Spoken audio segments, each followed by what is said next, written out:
स्वागत है आप सभी लोगों का सोलो लेवलिंग के एक नए एपिसोड के अंदर। जैसा कि हम लोगों ने लास्ट वाले एपिसोड में देख लिया था कि जिन्वू के क्लासरूम के बाकी सभी जो स्टूडेंट्स होते हैं उन लोगों को पता चल जाता है कि जिन्वू की दोस्ती पुलिस वालों के साथ है। बाकी स्टूडेंट्स के अलावा जो जिन्वू की क्लास की गर्ल्स होती हैं उनको ज्यादा इंटरेस्ट होता है सब चीजों में, और वो जिन्वू की काफी ज्यादा तारीफ करती है। और तभी जिन्वू के क्लासरूम का एक स्टूडेंट आकर उन लड़कियों को साइड करते हुए जिन्वू से कहता है, ओह लगता है तू काफी ज्यादा पॉपुलर हो गया है। और वहीं पे हमारा लास्ट वाला एपिसोड खत्म हो गया था। तो इस एपिसोड की शुरुआत में वो लड़का जिन्वू के करीब आते हुए जिन्वू के माथे पर अपनी उंगली से दबाते हुए कहता है कि वैसे मैं तुमको थोड़ा सा परेशान करूंगा। तुम इसको कह सकते हो कि मैं तुम्हें बुली भी कर रहा हूँ। तो क्या तुम उस पुलिस ऑफिसर से मेरी शिकायत करोगे?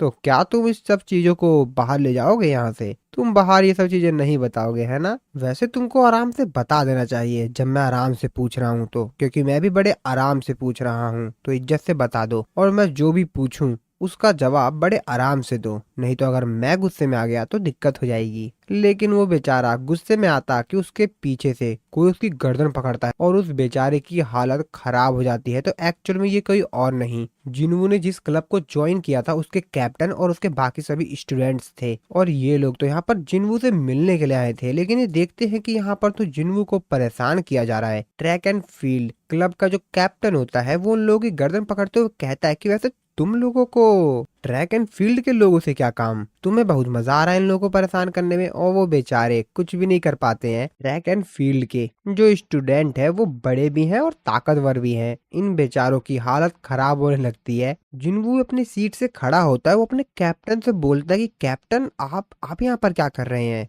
तभी उसका कैप्टन जिन्वू से कहता है कि हम तो यहाँ पर इन लोगों को बचाने के लिए आए थे, ताकि हमारे क्लब का जो टॉप मेंबर है वो इन इडियट्स की पिटाई ना कर दे। तो एक्चुअली में जिन्वू की बात कर रहा होता है, जिसपे जिन्वू अपने कैप्टन से कहता है कि मजाक मत कीजिए प्लीज। जिसपे उसका कैप्टन उससे कहता है कि हाँ हाँ ठीक है मैं बताना भूल गया, हम लोगों ने वेलकम पार्टी रखी है अपने क्लब के नए मेंबर्स के लिए। वैसे तुम और योगिल आज तुम दोनों फ्री तो हो ना? जिसपे जिन्वू कहता है कि हाँ हम दोनों फ्री तो है। कैप्टन जिन्वू से कहता है तो फिर ठीक है, स्कूल के बाद तुम दोनों हमसे मिलना। और फिर वो कैप्टन वहां से जाने लगता है। जिन्वू उनसे पूछता है कि वैसे कैप्टन आप इन लोगों को कहाँ पे ले जा रहे हो? कैप्टन कहता है हाँ अच्छा इन लोगों की बात कर रहे हो क्या? मुझे भी नहीं पता कि हम लोग इनके साथ क्या करेंगे, कुछ तो बढ़िया करेंगे ही। और वो उन लोगों को वहां से खींच के लेके भाग जाते हैं और जाते जाते कहते हैं कि हाँ हम इनसे कुछ ना कुछ तो काम जरूर करवाएंगे। और जिन्वू सिर्फ उन लोगों को वहां से जाते हुए देखता रह जाता है, क्योंकि वो लोग बहुत ज्यादा तेजी से उन लोगों को लेकर वहां से भाग गए थे। इसके बाद शाम हो जाती है, इन लोगों की छुट्टी रहती है। इवनिंग के टाइम जब ये लोग घर जा रहे होते हैं तो जो कैप्टन होता है वो जिन्वू से पूछता है कि वैसे वो लोग कौन थे, कोई सीरियस मैटर हो गया था क्या उन लोगों के साथ? तो ये उन्हीं लोगों की बात कर रहा था जिन लोगों को सुबह आज पीटा था ना। जिन्वू कहता है कि अरे नहीं आप चिंता मत कीजिए, वो लोग कंपटीशन में हम लोगों को कोई दिक्कत नहीं देंगे, वो तो बस ऐसे ही। तभी जिन्वू को पीछे से कोई उसका नाम लेके पुकारता है। तो जिन्वू कहता है अबे ये कौन आ गया अब? और तभी वो पीछे देखता है तो एक्चुअल में पीछे मिस्टर च्यूल थे। वो जिन्वू से कहते हैं कि वैसे मैं तुमसे बात करना चाहता हूँ, तो क्या हम लोग बात कर सकते हैं? जिन्वू भी कहता है हाँ ठीक है। और फिर जिन्वू मिस्टर च्यूल के साथ जाने लगता है। तो कैप्टन जो होता है वो जिन्वू से कहता है कि ज्यादा लंबे समय तक मत बात करते रहना, और वेलकम पार्टी में जरूर आ जाना। याद रखना अगर तुम वेलकम पार्टी में जब तक नहीं आते हो, योगिल को हमने होस्टेज बना रखा है, तो जरूर आना। योगिल बेचारा कहता कि कैप्टन मेरे को तो छोड़ दीजिए, आराम से पकड़िए। और फिर जिन्वू और मिस्टर च्यूल पार्क में चले जाते हैं बातचीत करने के लिए। जिन्वू मिस्टर च्यूल से कहता है कि वैसे उन लोगों ने मेरे दोस्त को पकड़ लिया है, तो मैं आपसे ज्यादा लंबे समय तक बात नहीं कर पाऊंगा, तो आपको जो भी बातचीत वगैरह करनी है फटाफट कीजिए। वैसे आप मेरे से किस चीज के बारे में बात करना चाहते हैं? मिस्टर च्यूल जिन्होंने कहते हैं कि मिस्टर सांग, और वो रोने लगते हैं। कहते हैं कि ये क्या क्या ये सच में आप ही हैं? तो असल में जब मिस्टर च्यूल जिन्वू के स्कूल गए थे उसे बातचीत करने के लिए, और फिर जब जिन्वू ने उनसे बेरू की तस्वीर ले ली थी, और फिर जब वो वहां से वापस जाने लग गए थे, उसके बाद उनके साथ एक इंसिडेंट होता है वहीं पर ही, जहां पर उनको उनका जितना भी पास्ट था वो सब कुछ उनको याद आने लगता है। यानी कि एक फ्लैशबैक की तरह उनको सब कुछ उनके माइंड में चलने लगता है। अभी सब कुछ देखकर वो काफी ज्यादा हैरान थे, क्योंकि असल में फ्लैशबैक में जिस इंसान की तस्वीर दिखाई जा रही थी वो तो मिस्टर च्यूल ही थे। लेकिन उनको ये बात समझ में नहीं आ रही थी कि आखिरकार ये मेरे साथ क्या हो रहा है, क्योंकि मैं कोई सपना भी नहीं देख रहा हूँ। और फिर उनको वो सारे के सारे फ्लैशबैक आते हैं जो कि असल में कप ऑफ रेनकार्टिनेशन का इस्तेमाल करने के बाद वो भूल गए थे। वो सारा सारा फ्लैशबैक उनको याद आ जाता है। अभी सब कुछ देख कर वो बहुत ज्यादा हैरान होते हैं। उनको वो सब कुछ पता चल जाता है कि हंटर्स क्या होते हैं, मॉन्स्टर्स क्या होते हैं, डंजन क्या होता है, रैंक्स क्या होती है, वो सब कुछ उनको समझ में आ जाता है। लेकिन वो अभी भी बहुत ही ज्यादा कंफ्यूज होते हैं। वो कहते हैं कि नामुमकिन, ये कैसे हो सकता है। और फिर वहीं सपने में ही यानी उस फ्लैशबैक में ही मिस्टर च्यूल जिनको से पूछते हैं कि वैसे क्या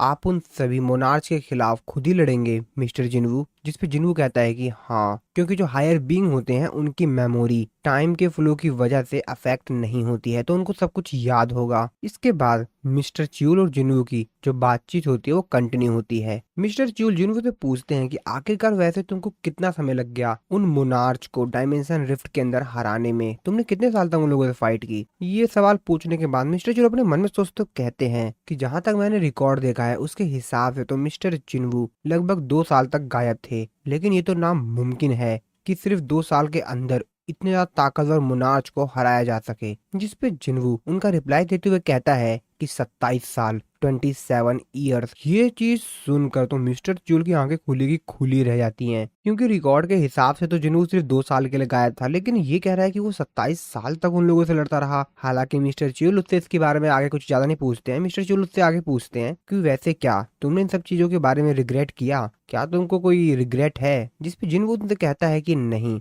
कोई भी फर्क नहीं पड़ता है कि मेरे सामने ये क्वेश्चन कितनी बार आए, मेरा डिसीजन हरदम एक ही रहेगा। मिस्टर च्यूल जिन्वू से कहते हैं ओ ये बात है, वैसे ऐसा लग रहा है कि अब आप अपनी लाइफ को एंजॉय कर रहे हैं। जिन्होंने कहता है कि हाँ, इसके साथ मैं खुश हूँ और इसके साथ साथ मैं अपनी फिजिकल बॉडी को भी एकदम फिट रख रहा हूँ, क्योंकि अब मैं बूढ़ा नहीं हो सकता, यानी कि मेरी एज ही नहीं बढ़ेगी। ये बात सुन के मिस्टर चूल और भी ज्यादा हैरान होते हैं। अपने मन में सोचते हो कहते हैं क्या अमर हो गए हैं, तो इसका मतलब ये है कि मिस्टर जिन्वू के पास इस समय गॉड का स्टेटस है। लेकिन फिर भी इनके पास इतनी ज्यादा ताकतवर पावरफुल पावर होने के बाद भी इन्होंने अपनी जिंदगी एक नॉर्मल इंसान उतरे जीने की सोची। मिस्टर च्यूल जिन्वू से आगे पूछते हैं कि वैसे तुमने क्या कुछ अपने फ्यूचर के बारे में सोचा है कि तुम वैसे भविष्य में क्या करोगे। जिन्वू उनका रिप्लाई देते हुए कहता है कि नहीं, वैसे मैंने अभी कुछ ज्यादा कुछ तो नहीं सोचा है। हाँ, अभी तक तो मैंने ज्यादा कुछ नहीं सोचा है। अब मुझे समझ में ये नहीं आ रहा है कि मिस्टर च्यूल जिन्वू से ये सवाल क्यों कर रहे हैं। यार 10वीं 12वीं का लड़का इतना सब कुछ सोचता है क्या स्कूल वाला, कि उसको भविष्य में क्या करना है। क्या कह रहे हो, एग्जाम क्रैक करना है।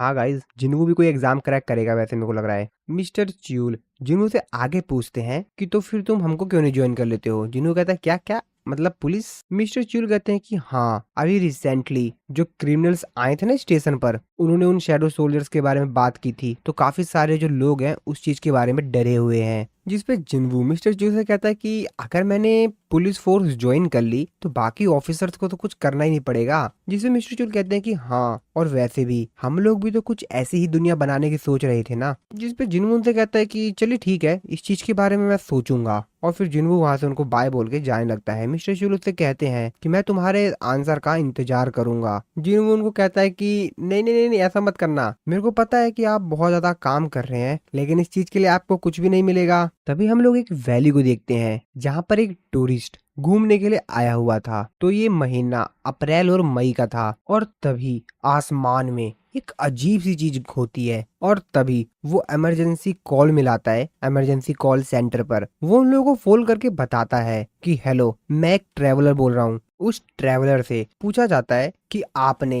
इमरजेंसी कॉल सेंटर पे कॉल मिलाई है, क्या वहां पर कोई एक्सीडेंट हुआ है क्या। जिसपे वो बताता है कि नहीं नहीं नहीं, ऐसा कुछ नहीं हुआ है। जिसपे उससे पूछा जाता है कि तो फिर आपने कॉल क्यों मिलाई है सर इमरजेंसी नंबर पर। जिसपे वो कहता है कि नहीं नहीं नहीं, मतलब मैंने आपको कॉल इसलिए नहीं मिलाई है क्योंकि मैं खतरे में हूँ। मैंने आप लोगों को कॉल इसलिए मिलाई है क्योंकि मैंने बहुत ही ज्यादा अजीब चीज देखी है यहाँ पर अपने सामने। जिसपे वो कहते हैं कि सर वैसे क्या जो आपकी सिचुएशन है वो अर्जेंट है, अगर कोई अर्जेंट सिचुएशन है तो बताइए, हम वहाँ पर किसी को भेज देते हैं आपकी हेल्प के लिए। जिसपे कहता है कि नहीं नहीं नहीं, ऐसा कुछ नहीं है। मुझे नहीं पता एक्चुअल में कि मैं इसको अर्जेंट कहूँ कि क्या कहूँ, लेकिन सही बताऊं तो मैं इसको एक्सप्लेन नहीं कर पा रहा हूँ। जिसपे वो लड़की कहती है क्या मतलब क्या सर, आप एक बार समझाइए तो सही, हुआ क्या सर। वो उसको बताता है कि आसमान में कुछ चीज ब्रेक हो रही है, मानो आसमान फट रहा है। मैं देख रहा हूँ कि यहाँ पर काफी सारे क्रैक्स आ रहे हैं आसमान में। वो बताता है कि आसमान पूरी तरीके से टूट रहा है, मानो वो उसमें क्रैक्स आ रहे हैं। मुझे नहीं पता आखिरकार ये सब कुछ क्या हो रहा है, लेकिन ये बहुत ज्यादा अजीब लग रहा है मेरे को। और फिर वो सीन वहीं पर ही कट हो जाता है।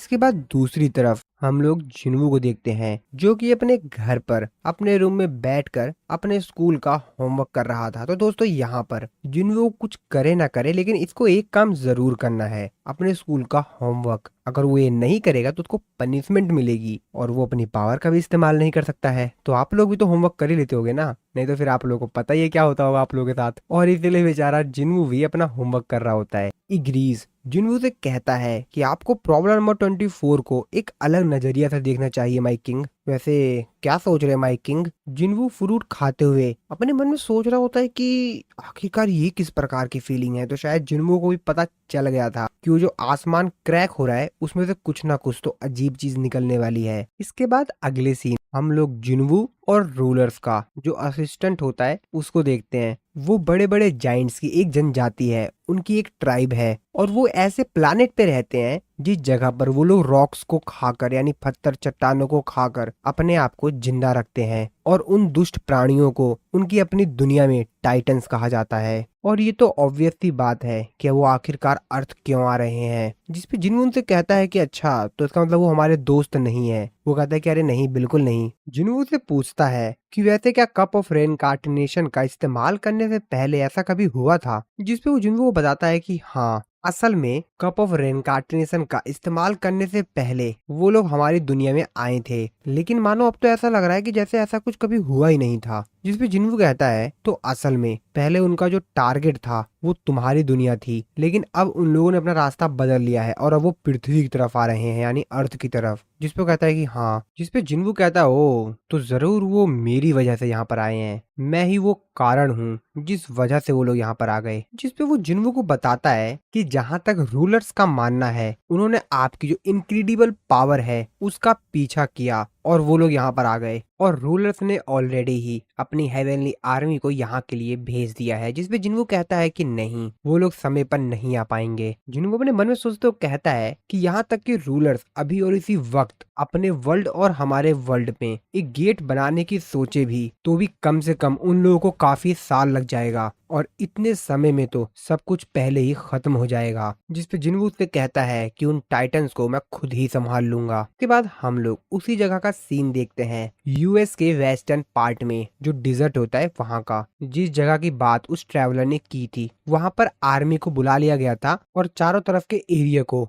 आम लोगों के लिए ब्लॉक कर दिया गया था। तो असल में यूएस गवर्नमेंट ने उस एरिया के आसपास हर जगह को सील कर दिया था और सभी प्रकार के स्पेशलिस्ट को भी वहां पर बुला लिया था कि ताकि पता लगाया जा सके कि आखिरकार यहाँ पर हो क्या रहा है। लेकिन वो स्पेशलिस्ट इस बात को कंफर्म नहीं कर पा रहे थे कि आखिरकार ये सब कुछ हो क्या रहा है। जो स्पेशलिस्ट होता है, स्पेशलिस्ट साइंटिस्ट, वो आर्मी के चीफ को बताता है कि मैंने काफी कुछ पता लगाने की कोशिश की लेकिन मुझे समझ में नहीं आ रहा कि आखिरकार यहाँ पर क्या गड़बड़ हो रही है। वैसे मैं इन सब चीजों के ऊपर लगभग पिछले 30 साल से रिसर्च कर रहा हूँ लेकिन आज तक मैंने इस प्रकार की कोई चीज कभी देखी ही नहीं है। जिसपे आर्मी चीफ उससे कहता है कि कोई बात नहीं, अगर कोई चीज हमारे ऊपर आके अटैक करेगी भी तो हम उन चीज को खुद ही देख लेंगे। और तभी तभी वो लोग देखते हैं कि उनके जो टैंक होते हैं वो आसमान में उड़ने लग जाते हैं। आसपास जो गाड़ियां होती हैं, आर्मी के सोल्जर्स होते हैं, वो सभी के सभी आसमान में उड़ने लग जाते हैं। और दूर खड़ा ये सब कुछ जिन्वू देख रहा था। तो एक्चुअल में ये सब कुछ जिन्वू ही कर रहा था। जिन्वू कहता है कि ये वीपन्स उन टाइटन्स के ऊपर कोई असर नहीं डाल पाएंगे, ये वीपन्स तो उन टाइटन्स के ऊपर वर्क ही नहीं करेंगे। ऐसा लगता है कि सब कुछ पहले से ही सेट कर दिया गया है। मैं कह सकता हूँ हमारे दुश्मन इस धरती को, अर्थ को लूटने पर तुले पड़े हैं। तो चलो ठीक है, देखते हैं। और वैसे भी मैं उन लोगों को फील कर सकता हूँ। और फिर जिन्वू यहाँ पर अपने डैगर को भी समन करता है, काफी सारे डैगर्स को और अपने मेन डैगर को भी, और कहता है तो चलो फिर ठीक है। और अगर तुम लोग अब यहाँ पर आ ही गए हो तो चलो फिर तुमको अब फाइट भी करनी ही पड़ेगी एक मोनार्च से, जो कि असल में एक हंटर भी है। और फिर जिन्वू बाकी सभी सोल्जर्स को वापस जमीन पर फेंक देता है। तो अब जिन्वू ने इन लोगों के साथ ऐसा इसलिए किया था ताकि इन लोगों को हिंट दे सके कि इन लोगों के जो वीपन्स हैं वो इन नए एनिमी के ऊपर वर्क नहीं करेंगे और इसीलिए चुपचाप ये लोग यहाँ से चले जाएं। जिन्वू इन सभी लोगों को अपने दम पर संभाल लेगा। आर्मी का जो चीफ होता है उसकी भी हालत बहुत ज्यादा खराब हो गई होती है। वो कहता है कि आखिरकार धरती पर चल क्या रहा है। और तभी वो साइड में देखता है तो आसमान में से कुछ चीज निकल रही होती है। अब इस चीज को देख कर तो उसकी हालत और भी ज्यादा खराब हो जाती है। तो एक्चुअल में आसमान के अंदर इस धरती के नए दुश्मन यानी कि टाइटन्स आ रहे थे और इनकी संख्या बहुत ही ज्यादा थी। और जिन्वू आराम से खड़ा था इनका वेलकम करने के लिए। टाइटन्स का बॉस जिन्वू से कहता है कि ये सब क्या है, तुमको क्या सच में लगता है कि तुम अकेले हम टाइटन्स को रोक पाओगे। जिन्वू से कहता है कि वैसे क्या तुमको लग रहा है कि मैं अकेला हूँ। और फिर जिन्वू अपनी पूरी शैडो आर्मी को समन करता है और फिर यहाँ पर जिन्वू की कंप्लीटली शैडो आर्मी चारों तरफ से आने लगती है। जितने भी जिन्वू के शैडो सोल्जर्स थे वो सभी के सभी वहां पर समन हो जाते हैं। साथ ही में बेलियन की जितनी भी आर्मी थी वो सब के सब मॉन्स्टर्स वहां पर समन हो जाते हैं। यानी कि बेलियन के आर्मी के जितने भी मॉन्स्टर थे, जितने भी पावरफुल, कंप्लीटली बेलियन की आर्मी भी वहां पर आ जाती है। क्योंकि कप ऑफ रेन कार्टेंस का इस्तेमाल करने के बाद भी जिन्वू के पास बेलियन की कंप्लीट आर्मी रहेगी। और जिन्वू की जो आर्मी थी वो पहले से भी बहुत ज्यादा थी। और देखते ही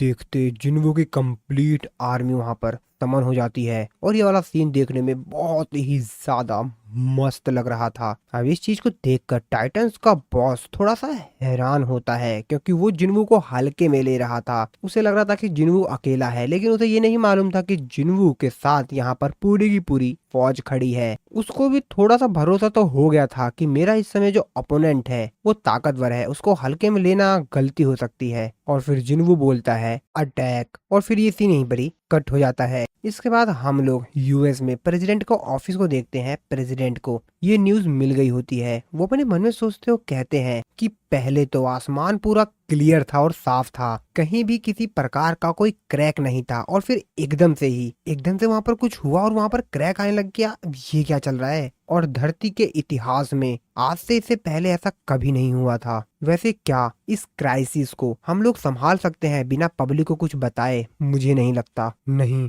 इससे भी ज्यादा जरूरी तो ये है कि उस स्काई के अंदर से जो कुछ भी आएगा क्या हम उस चीज को हैंडल कर भी पाएंगे। हम उनके ऑफिस के बाहर किसी मिलिट्री चीफ को देखते हैं जो कि ये सारी बात प्रेसिडेंट को बता देता है। प्रेसिडेंट कहते हैं वैसे क्या जो तुम कह रहे हो वो सच है ना? मिलिट्री चीफ कहता है कि हाँ सर, सिचुएशन हमारे कंट्रोल में है, बाकी सब कुछ मैं आपको मीटिंग रूम में एक्सप्लेन करता हूँ। और फिर ये लोग मीटिंग रूम में आ जाते हैं। मिलिट्री का चीफ बाकी सभी लोग यहाँ पर जो मीटिंग रूम में होते हैं उन सभी लोगों को जिन्वू की वो क्लिप दिखाता है। वो कहता है कि एक बार आप इस क्लिप को देखिए, ये वीडियो उस जगह से रिकॉर्ड की गई है ड्रोन्स और रोबोट्स की मदद से जहाँ पर आसमान से स्काई में क्रैक आया है। अभी ये सब कुछ देखकर बाकी सभी जो लोग होते हैं कहते हैं कि आखिरकार इस धरती पर चल क्या रहा है, अर्थ पर हो क्या रहा है। दूसरा बंदा कहता है कि आखिरकार ये बंदा कौन है, ये यहाँ पर जो खड़ा है। एक्चुअली वो जिन्वू की बात कर रहा था क्योंकि इन लोगों को तो जिन्वू के बारे में, शैडो आर्मी के बारे में, हंटर्स के बारे में कुछ मालूम ही नहीं है ना।